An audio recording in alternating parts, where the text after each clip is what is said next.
Bonjour, bonjour mes beautés, bonjour mes chéris, j'espère que vous êtes bien mes beautés. Aujourd'hui, on va parler d'une chose très importante et surtout aujourd'hui, je vais vous répondre à une question que vous l'avez posée dans la dernière vidéo et je vais vous expliquer une chose que à partir d'aujourd'hui jusqu'à toute votre vie, tous les autres vies, vous devez savoir ça. C'est vraiment très important dans le rajeunissement de notre visage. Vous savez que cette activité que je le fais vraiment parce que je suis passionnée de ça. Et chaque jour, je suis en train d'avancer dans ce domaine. Et alors, aujourd'hui, vous savez que je travaille sur la préparation du webinaire sur l'aponévrose épicrânienne. Et vous allez dire, Dorina, encore autre chose, mais c'est quand qui va s'arrêter? Moi, je vais vous dire jamais. Jamais, vous savez pourquoi? Parce que notre corps, c'est vraiment une merveille.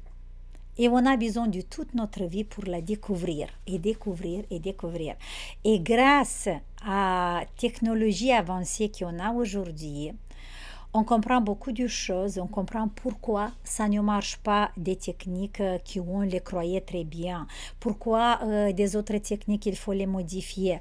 Et ça, c'est vraiment magnifique parce que jusqu'à il y a quelques années, on pensait que le premier facteur qui provoque l'affaissement de notre visage, l'affaissement de tous les tissus du visage, c'est la force gravitationnelle de la Terre.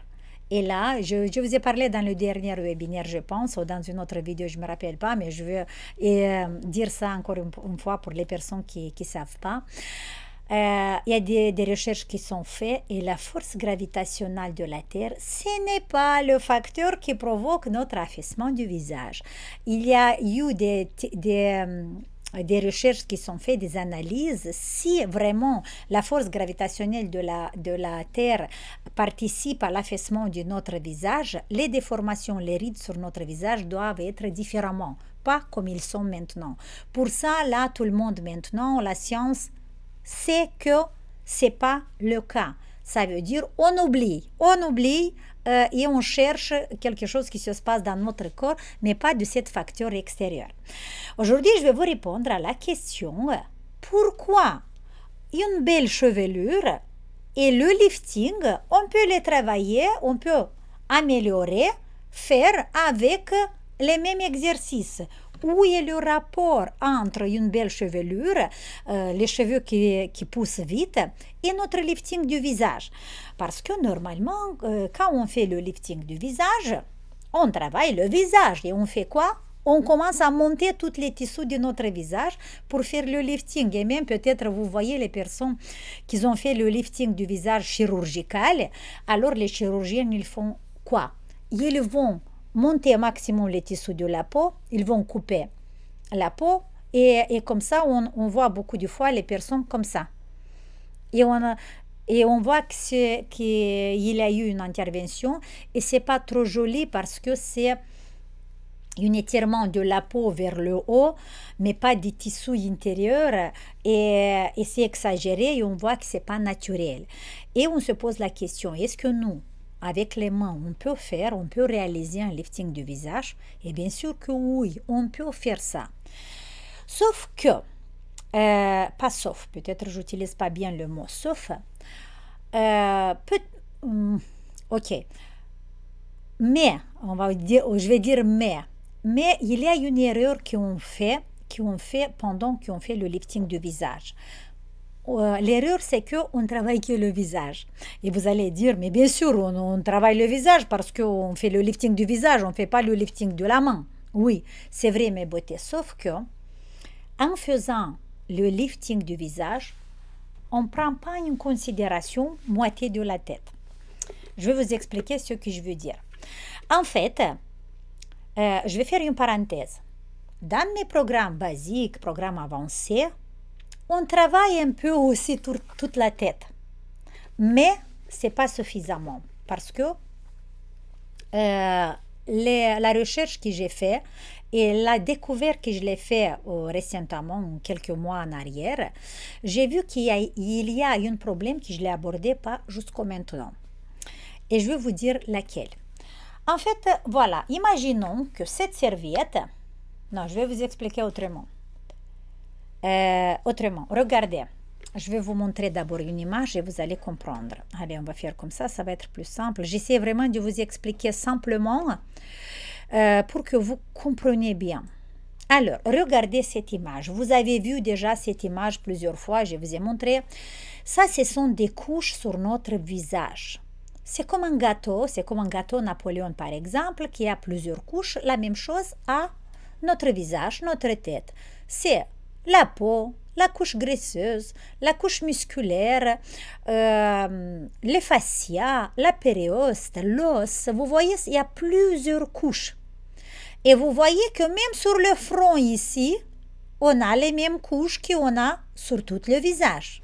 Voilà, tenez ça dans votre mémoire parce que je vais revenir vers moi et je vais continuer. Quand on travaille les rides sur le visage, on travaille toutes les couches de cette partie du visage, ok? Et on a des résultats plus ou moins bien, voilà, tout va bien. Sauf que quand on arrive à un problème du lifting, ça veut dire qu'on doit monter les tissus de notre visage, ok? On va les monter où? On doit les monter. Normalement ou logiquement, on le monte jusqu'au-là, où il y a les cheveux, oui, on le monte jusqu'au-là. Et après, ils font quoi? Ils vont tomber de nouveau en arrière. Il n'y a pas trop de résultats et on dit pourquoi. Et parce que mes beautés, regardez, ces couches de notre tête, de tout notre crâne, sont situées sur toute la surface de notre crâne, sur le visage et aussi sur cet endroit.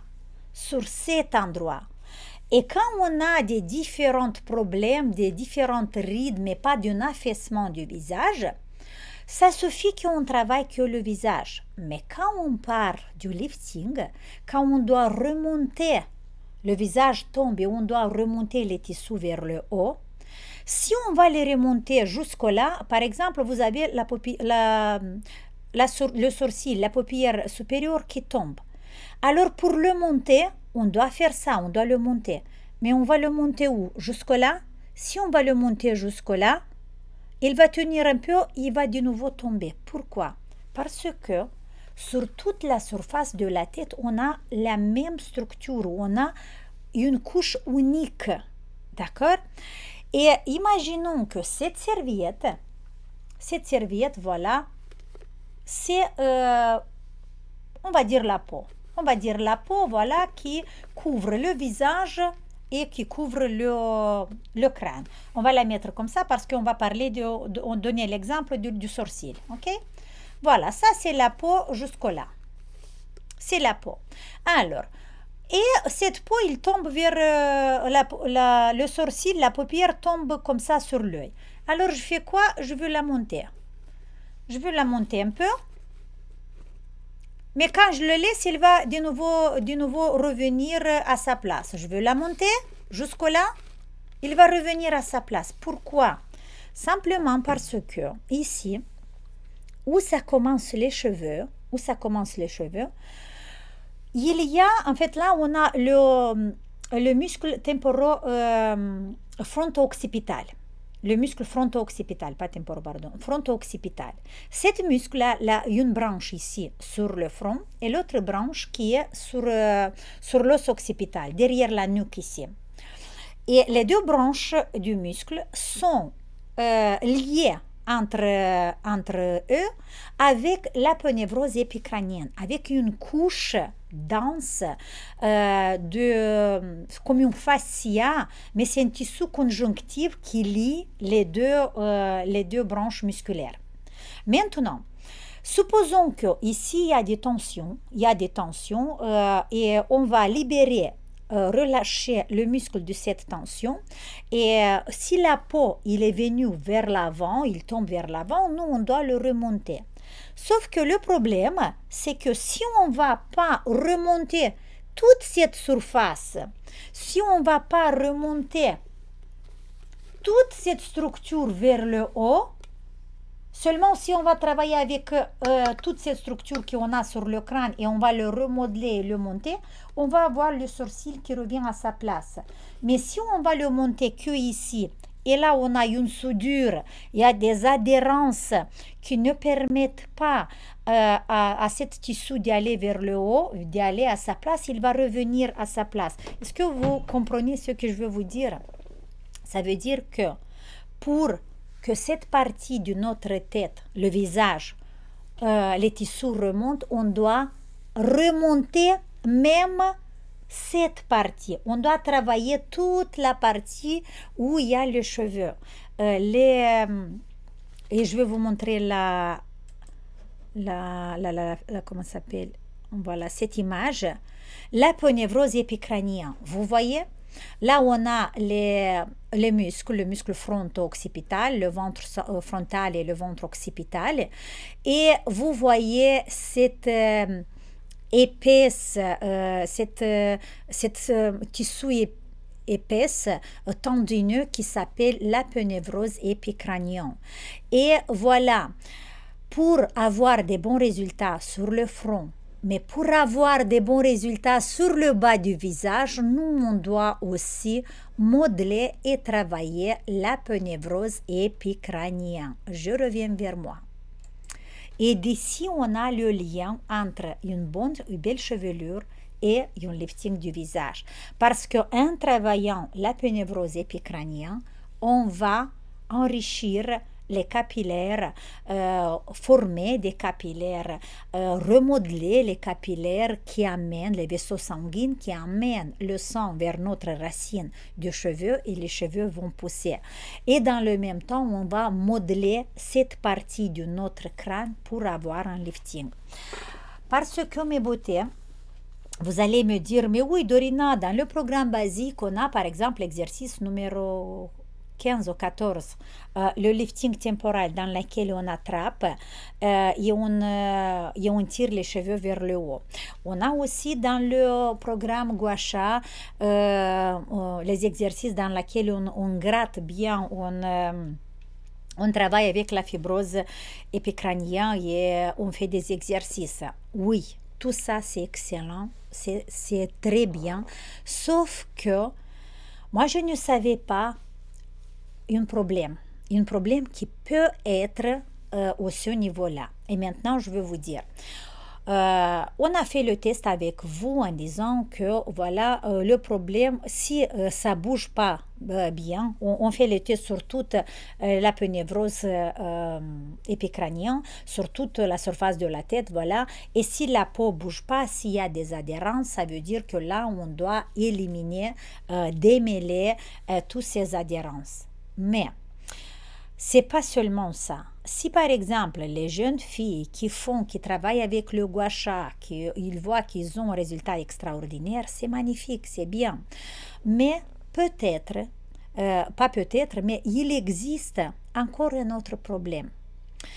En général, on disait que les adhérences, ça se fait sur toutes les couches, ça veut dire que la peau de notre tête, il va se coller au l'os. Et quand vous mettez, par exemple, quand vous faites le test et vous mettez les doigts sur votre peau, sur la tête, il doit bouger dans tous les sens. Ça veut dire que vous appuyez pas trop, un tout petit peu. Et quand la peau doit bouger la même distance sur toutes les parties, à droite, à gauche, vers le haut, vers le bas, il doit bouger. Si ça bouge, ça veut dire qu'il n'y a pas des adhérences, c'est bien. Si ça ne bouge pas, si c'est collé au crâne, ça veut dire qu'il y a des adhérences. Et on peut très bien travailler avec le Gua Sha, on peut très bien travailler avec les exercices qu'il y a dans le programme basique en tirant les cheveux et on a résolu le problème. Sauf que ce n'est pas seulement ce problème qu'il y a. Après des études qui sont faites sur les cadavres, en fait, sur les cadavres, les chirurgiens, les esthéticiens, quand ils ont fait la dissection, ça veut dire quand ils ont ils ont enlevé la peau sur un cadavre, sur un crâne d'un cadavre, ils ont vu que c'est pas pareil. Il y a des personnes et des endroits sur le crâne dans lesquels la peau, quand on va enlever la peau, il va s'enlever avec toutes les couches jusqu'au l'os. Mais il y a des autres cas dans lesquels, quand on enlève la peau, on voit qu'il y a un espace entre la peau et l'aponévrose épicrânienne. Entre les couches, il y a des espaces. Il y a des espaces qui sont pleins de liquide, par exemple. Il y a des espaces vides où simplement toutes les couches sont collées l'une à l'autre et sont collées au l'os. Et là, on va répondre à la question très importante. Est-ce que le travail qu'on doit faire sur notre aponévrose épicrânienne, sur le crâne, c'est le même? On doit toujours... c'est le même, ça veut dire que ces adhérences, la peau avec toutes les autres couches sont collées au l'os ou pas. Et voilà, c'est pas ça. Parce qu'il y a des endroits sur notre crâne, je vais vous montrer une autre image. J'espère que vous comprenez parce que vraiment, ici, c'est vraiment quelque chose de très délicat. Voilà. Vous voyez, ça c'est un modèle du fascia qu'on a dans le corps, voilà, qu'on a sur le visage aussi. Et on a la même chose sur notre crâne. Imaginez, voilà, ici à gauche, ça c'est une fascia, on va dire... l'aponévrose épicrânienne qui couvre toute notre tête, qui est ordonnée, qui est bien, vous voyez cette tissu qui est bien ordonné, qui est belle. Et regardez à droite, on a des adhérences. Vous voyez? Si une telle adhérence, on le trouve au niveau du front par exemple, ou peut-être au niveau du tempe, on ne peut pas faire un lifting parce que là c'est collé. Ça veut dire que même si on va faire les exercices pour le visage, pour monter les tissus vers le haut, ils vont tomber parce qu'on n'a pas résolu le problème de cette adhérence qu'on a sur la partie droite de cette fascia. Vous voyez? On doit résoudre ce type de problème. Mais la chose la plus compliquée, si c'était seulement ces types d'adhérences qui sont la peau qui est collée au crâne, ça, on sait qu'on a le gua sha pour gratter, qu'on a les doigts pour faire le massage, qu'on a la technique pour tirer les cheveux et on va démêler ces adhérences. Sauf que c'est pas seulement ça. Le deuxième problème que jusqu'à maintenant on ignorait, on ne le savait pas, c'est que cette adhérence, ça peut se faire sur deux couches. Par exemple, c'est pas collé au l'os. Ça veut dire que la peau et l'aponévrose épicrânienne est collée, mais entre l'aponévrose épicrânienne et l'os, il y a un vide et cet vide est plein de liquide et on a une ptose crânienne qu'on l'appelle et on a un liquide et beaucoup de fois, et c'est ici qu'on se trompe beaucoup de fois en faisant le test parce que quand on fait le test on dit « Ah mais ici ça bouge très bien, ça veut dire qu'il n'y a pas des adhérences, c'est bon. Et si partout ça bouge bien, il n'y a pas des adhérences, c'est bon. » Sauf que quand ils ont fait cette dissection sur les cadavres, on a vu que si beaucoup de fois, si ça bouge trop, s'il y a des endroits sur votre tête qui ça bouge trop, ça veut dire que c'est possible que la peau a une adhérence et collée avec l'aponévrose épicrânienne, mais il n'est pas collé au l'os. Entre l'os et l'aponévrose épicrânienne, il y a une couche de liquide qui ne bouge pas. Parce que peut-être dans les autres endroits, c'est collé jusqu'au l'os. Et le liquide bouge pas bien, le drainage lymphatique se fait pas bien et on a ce type de problème et beaucoup de fois on est comment dire on est pris on fait une erreur, on comprend pas, on croit que les tissus sont bien, qu'il n'y a pas des adhérences, sauf que les adhérences, il y a entre les couches, mais pas sur le crâne. Vous voyez ce que je veux dire? Ça veut dire que là, déjà, on doit trouver des techniques dans lesquelles on travaille pour démêler les couches, les adhérences qui sont entre les différentes couches, peut-être entre l'aponévrose épicrânienne et la peau, mais pas entre les autres couches et l'os. Et pour ça, ici, il faut un travail encore plus profond. Et de ça, on va parler dans le webinaire que je vais le faire le 4 novembre. Et cet webinaire, les filles, ça va être la clôture. Clôture, ça veut dire on va fermer un cycle de webinaires avancés.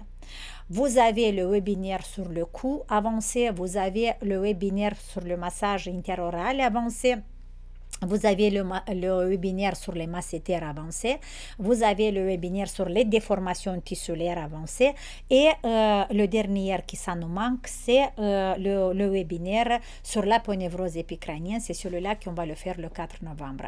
Et là, vous allez avoir la série avancée, la deuxième partie de la série avancée, parce que vous avez le programme avancé et là, c'est vraiment avec ces 5 webinaires, on va créer un autre programme avancé, mais celui-là, c'est la dernière étape. Ça, c'était première et là, c'est le deuxième. En faisant ce type de travail, mes beautés, vous ne devez pas avoir des doutes. Vous ne devez pas avoir des questions pourquoi je n'ai pas résultat dans cet endroit, dans cette zone, dans cette ride nasogénienne par exemple, ou dans l'affaissement du bas du visage. Voilà, j'espère que vous avez compris l'importance du travail sur l'aponévrose épicrânienne. Toutes les techniques que vous les connaissez sont bienvenues. Sur le crâne, on peut avoir aussi des trigger points, mes beautés, et beaucoup de trigger points très douloureux qu'on doit l'éliminer aussi. Pour ça, l'importance du travail sur l'aponévrose épicrânienne, mais on va dire simple, sur le crâne, ici, sur cet endroit, c'est très important pour rajeunir notre visage et surtout pour l'effet du lifting de notre visage. Et l'effet secondaire de ce travail, ça va être une belle chevelure. Voilà le lien entre une et l'autre problème, et on peut le résoudre avec une seule approche, avec une seule technique du travail sur cet endroit de notre crâne.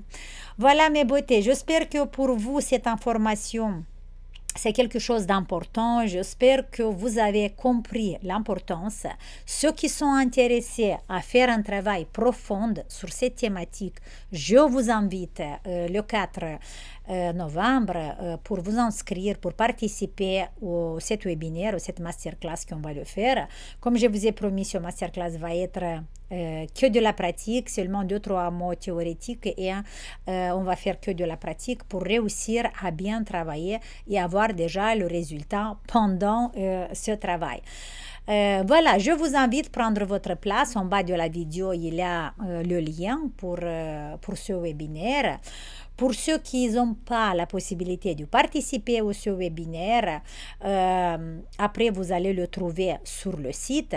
Pour ceux qui n'ont pas la possibilité en général d'acheter un webinaire, il faut que vous cherchiez des techniques, il faut que vous travaillez profondément toute votre aponévrose épicrânienne pour avoir des résultats sur le lifting. Je vous embrasse très fort mes beautés. Mettez-moi un pouce bleu pour cette vidéo pour pouvoir avancer dans cette activité sur YouTube. Et je vous embrasse très très fort. Je vous souhaite tout le bonheur du monde et je vous souhaite surtout de trouver le temps pour vous et donner l'importance à votre corps et à vous. Je vous embrasse. Ciao.